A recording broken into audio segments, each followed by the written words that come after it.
Jumpa lagi kita dalam pembelajaran biologi. Kalau biasanya kita belajar di ruangan, sekarang kita belajar di ruangan yang terbuka. Oke, sekarang kita akan coba mempelajari tentang mekanisme perpindahan zat pada sel. Kita ambil contoh pada tanaman. Kalian perhatikan pada tanaman jambu ini. Kalau kita lihat, jambu pada awal pertumbuhannya itu ukurannya kecil, ya, bisa kalian lihat ini kecil. Namun lama-lama dia menjadi besar. Awalnya jambu itu rasanya kecut, ya. Kemudian setelah dia matang, setelah besar dan matang, dia akan berubah rasa menjadi rasa manis. Nah, kenapa bisa demikian? Kenapa bisa demikian? Nah, tentu kita bisa berpikir kok bisa gitu ya. Nah, tentu dari mana datangnya rasa manis tersebut? Kenapa buah ini bisa tambah besar? Nah, itu artinya buah ini mengalami pertumbuhan. Nah, dari mana datangnya zat-zat yang menyebabkan dia tumbuh? Itu melalui proses fotosintesis yang dilakukan oleh daun tanaman ini. Nah, proses fotosintesis yang dilakukan tanaman ini nanti akan diangkut, ya, melalui sistem transportasi pada tanaman menuju ke buah dari jambu tersebut. Nah, terkumpullah dia di sana. Kalau tadi kita menjelaskan masalah perpindahan zat yang terjadi dari hasil fotosintesis dari daun menuju ke buah, sekarang kita akan menganalisa bisa enggak perpindahan zat itu terjadi dari lingkungan ke dalam sel. Nah, kalau kita perhatikan, sering kalau para petani itu memberi nutrisi kepada tanamannya, yaitu dengan pemberian pupuk. Nah, kalian lihat di sini pupuk, ya. Nah, pupuk ini adanya di tanah, di lingkungan. Nah, lama-lama nanti pupuk ini akan mencair, meresap ke dalam tanah, dan kemudian akan hilang. Kemana hilangnya pupuk ini tadi, zat unsur hara ini tadi? Itu adalah masuk dia ke dalam akar-akar tanaman. Nah, dari akar tanaman terus akan diangkut ke seluruh bagian tanaman tadi, sehingga menyebabkan tanaman menjadi subur. Perpindahan zat pada sel, pada membran sel, itu terjadi atas dua cara. Ada yang disebut dengan transport pasif, yang kedua transport aktif. Apa bedanya? Kalau yang pertama yaitu transport pasif, itu adalah proses perpindahan zat yang tidak memerlukan energi dari sel tersebut. Jadi untuk pindah tak perlu menggunakan energi. Jadi bisa secara langsung atau dibantu oleh protein, ya, atau protein perifernya. Sedangkan yang transport aktif itu adalah proses perpindahan zat yang memerlukan energi. Artinya zat itu bisa pindah apabila ada energi yang untuk memindahkannya. Nah, contoh yang kita lihat tadi seperti perpindahan unsur-unsur hara, ya, atau perpindahan zat-zat glukosa hasil fotosintesis ke dalam sel-sel buah, itu ada yang secara secara pasif, ada yang secara aktif. Nah, sekarang kita akan bahas itu secara pasif. Nah, secara pasif ini dikelompokkan lagi menjadi dua, yaitu difusi dan osmosis. Apabila yang pindah itu adalah zat, maka disebut yang proses difusi. Nah, sedangkan apabila yang pindah itu adalah air atau pelarut, maka disebut dengan osmosis. Nah, apa sebenarnya difusi itu? Nah, difusi itu adalah proses perpindahan zat Jadi zat itu bisa cair, bisa padat, bisa gas. Nah, dari larutan berkonsentrasi tinggi ke larutan berkonsentrasi rendah, sehingga larutannya menjadi isotonik. Itulah disebut dengan difusi. Osmosis apa? Nah, osmosis adalah proses perpindahan pelarut atau air dari larutan hipotonik ke larutan hipertonik melalui selaput semi permeabel. Paham? Untuk lebih jelasnya, kita bisa mendemonstrasikan peristiwa difusi sebagai berikut. Di sini Ibu sudah menyiapkan berbagai macam zat. Ya, ada yang padat. Contoh kalau Ibu ambil di sini adalah gula.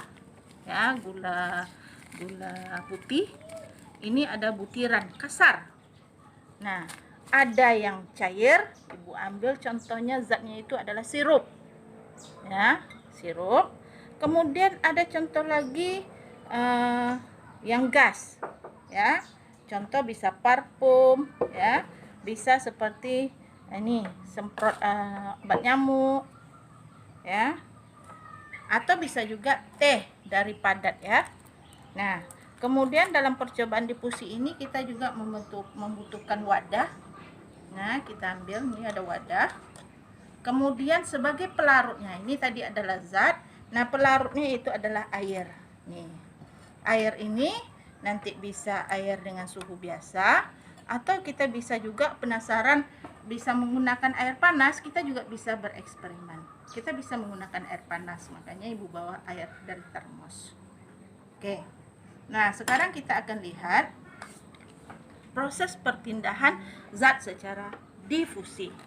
Artinya apa tadi yang pindah? Yaitu adalah zat atau larutan berkonsentrasi tinggi. Nah, kita perhatikan di sini umpamanya kita ingin melihat difusi pada sirup.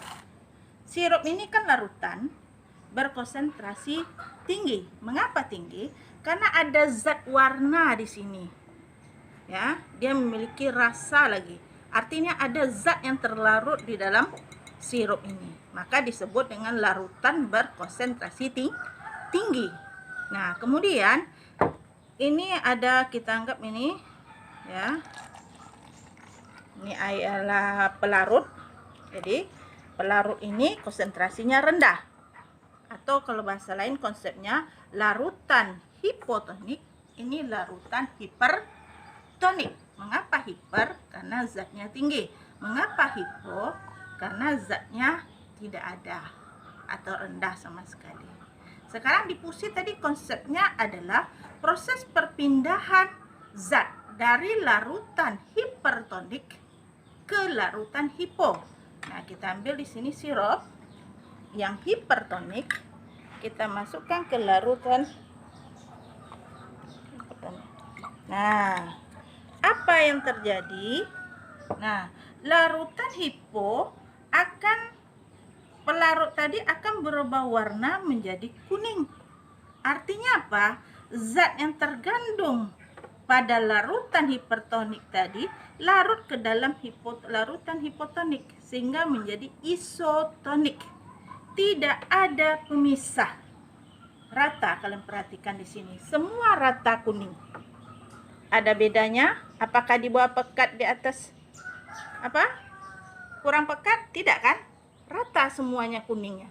Nah, kalau rata artinya semuanya menyebar, menyatu. Itu yang disebut dengan isotonik. Nah, gas bagaimana? Sama. Andai kata kita menyemprot di satu titik, umpamanya di sudut kiri ruangan, apakah bau baygon ini atau parfum atau apa namanya? Pengharum ruangan itu? Nah, Stella, apakah baunya bisa tercium di sudut pojok kanan? Tentu bisa kan? Artinya apa? Zat tadi menyebar ke seluruh ruangan. Nah, Nah, itu disebut dengan perpindahan secara difusi. Selanjutnya, osmosis. Osmosis adalah proses perpindahan pelarut dari larutan hipotonik ke larutan hipertonik. Nah, di sini maksudnya adalah pelarutnya yang pindah atau airnya. Berarti dari larutan yang pelarutnya banyak, berarti zatnya sedikit, maka disebut hipotonik, ke larutan yang hiper, artinya larutan yang memiliki zat yang tinggi. Berarti pelarut yang tinggi pindah ke pelarut yang rendah. Jadi bukan zat yang pindah, ya. Itu bisa kita lihat peristiwa pada tanaman. Contoh, ya. Kalau kita menyiram tanaman dengan air. Nah, kita lihat. Nah, tanah ini basah oleh air. Ya, pagi tadi umpamanya kita siram basah oleh air. Setelah sore kita lihat tanah ini menjadi kering. Kenapa? Kemana air itu pergi? Ternyata air itu pindah masuk ke dalam akar tanaman, kemudian diedarkan ke seluruh bagian tanaman. Berarti airnya itu pindah. Ya. Nah, atau pada tanaman kaktus bisa juga kita perhatikan. Tanaman kaktus itu merupakan tanaman gurun. Nah, dia hanya memerlukan sedikit air. Kalau terlalu banyak kita berikan air, maka tanaman itu nanti akan membusuk. Ya, perhatikan nanti tanaman itu akan mengembang, kemudian lama-lama dia membusuk, banyak air di dalam. Nah, itu bukti peristiwa terjadinya osmosis. Untuk kegiatan percobaannya, kalian bisa coba di rumah. Contoh seperti umpamanya kalian kupas kentang, ya, kemudian kalian timbang dulu. Setelah timbang nanti baru kalian rendam dengan air. Nah, setelah 1 jam direndam dengan air, kalian timbang lagi. Apakah terjadi perubahan berat? Nah, andai kata terjadi perubahan berat, artinya di sini air itu masuk ke dalam kentang tadi. Ya. Atau yang percobaan yang tidak makhluk hidup, kalian bisa contohkan. Kalian tahu permainan telur Naruto? Ada yang tahu? Ya. Nah, permainan telur Naruto itu apabila kita rendam dengan air, lama-lama dia akan membesar terus. Ya kan?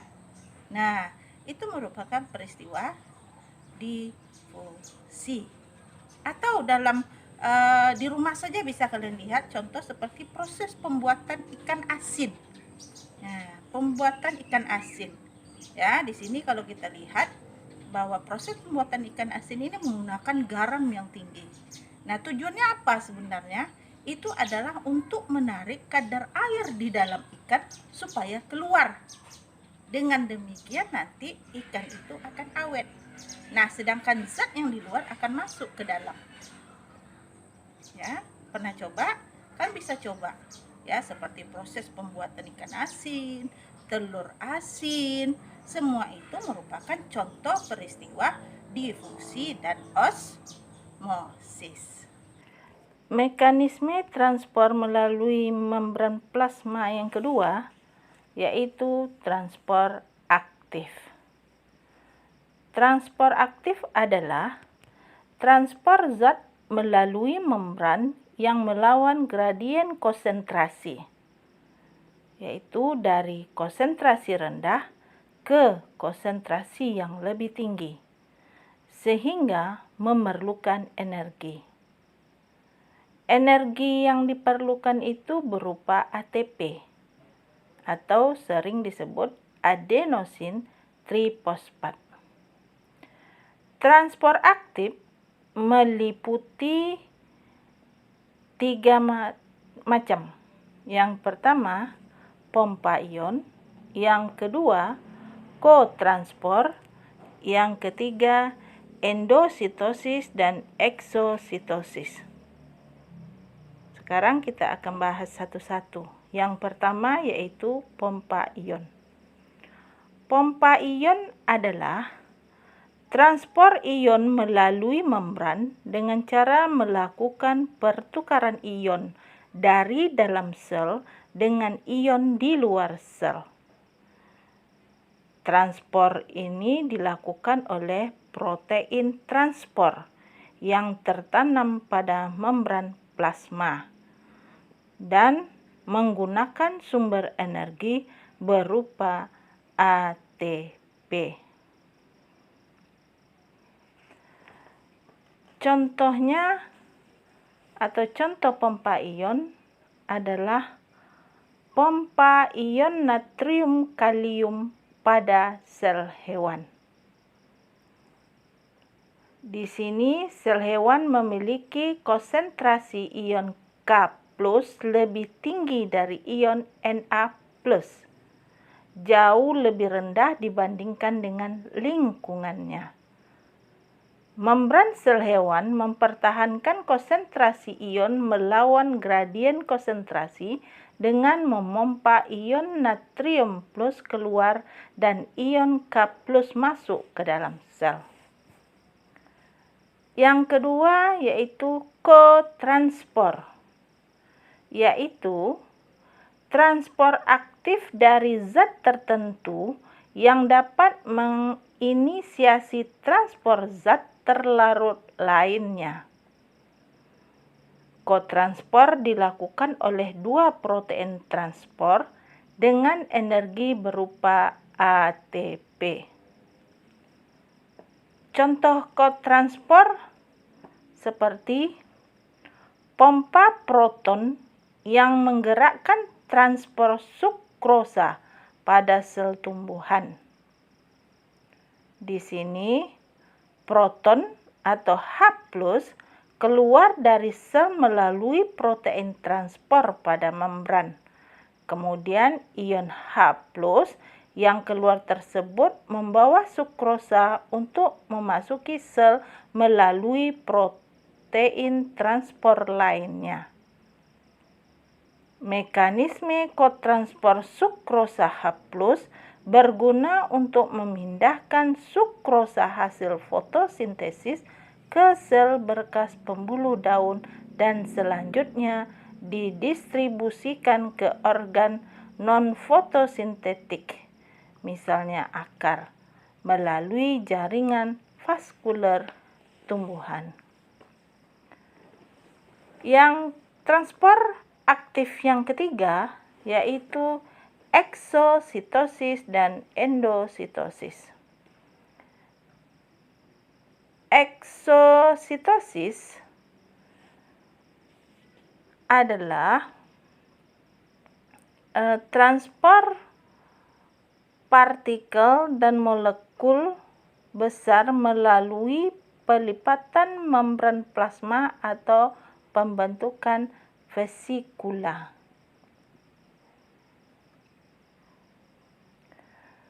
Contohnya peristiwa eksositosis ini seperti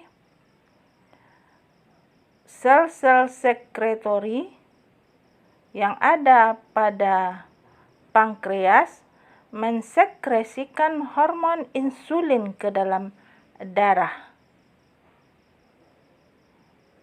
Atau bisa juga contoh lain, vesikula yang mengeluarkan karbohidrat untuk pembentukan dinding sel pada tumbuhan.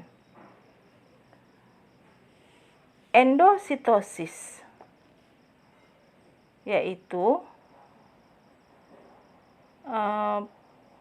makromolekul dikelilingi oleh membran plasma yang melipat membentuk vesikula. Kemudian vesikula tersebut masuk ke dalam sel. Endositosis pada sel hewan seperti peristiwa pertama yaitu fagositosis, 2. pinositosis, 3. endositosis yang diperantai reseptor. Demikian pelajaran kita hari ini. Semoga bermanfaat. Selalu jaga kesehatan. Assalamualaikum warahmatullahi wabarakatuh.